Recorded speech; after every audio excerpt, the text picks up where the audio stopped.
Hi hello నమస్తే welcome back to my YouTube channel. ఈరోజు మా ఇంట్లో మష్రూమ్ కర్రీ చేసుకుంటున్నాము. మష్రూమ్ కర్రీ మా ఇంట్లో ఎలా చేసుకుంటామో చూపిస్తారండి. ముందుగా ఉప్పు నీటిలో మష్రూమ్స్నంతా మట్టి మొత్తం పోయేలాగా శుభ్రంగా కడుక్కొని పక్కకు తీసి పెట్టుకోవాలి. స్టవ్ పైన కడాయి పెట్టుకొని అందులోకి 2 టేబుల్ స్పూన్ల ఆయిల్ వేసుకోవాలి. ఆయిల్ లైట్గా వేడెక్కిన తర్వాత ఇందులోకి 1 టేబుల్ స్పూన్ జీలకర్ర, అలాగే సన్నగా కోసుకొని పెట్టుకున్న ఒక మీడియం సైజ్ ఉల్లిగడ్డను కూడా ఇందులో వేసుకోవాలి. ఉల్లిగడ్డ ముక్కలు మెత్తబడేంత వరకు మీడియం ఫ్లేమ్లోనే ఫ్రై చేసుకోవాలి. ఉల్లిగడ్డలు లైట్ గోల్డెన్ బ్రౌన్ కలర్లోకి వచ్చిన తర్వాత ఇందులోకి ఒక 2 రెమ్మల కరివేపాకు కూడా వేసుకోవాలి.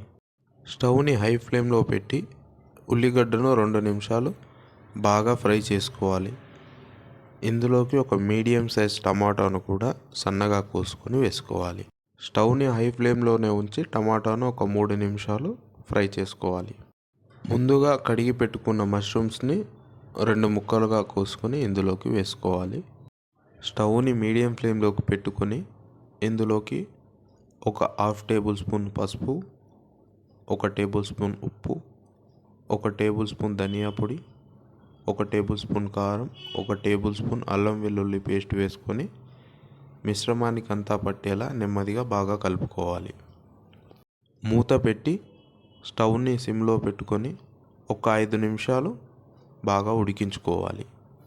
5 నిమిషాలు ఉడికించుకున్న తర్వాత ఇందులోకి 1 కప్పు పెరుగు వేసుకోవాలి. పెరుగు ఎక్కువ తీసుకోకండి, ఎక్కువ తీసుకుంటే మొత్తం పుల్లగా మారిపోతుంది. పెరుగును వేసుకున్న తర్వాత స్టవ్ని మీడియం ఫ్లేమ్లో పెట్టుకొని ఒక 5 నిమిషాలు బాగా కలుపుతూ ఉడికించుకోవాలి.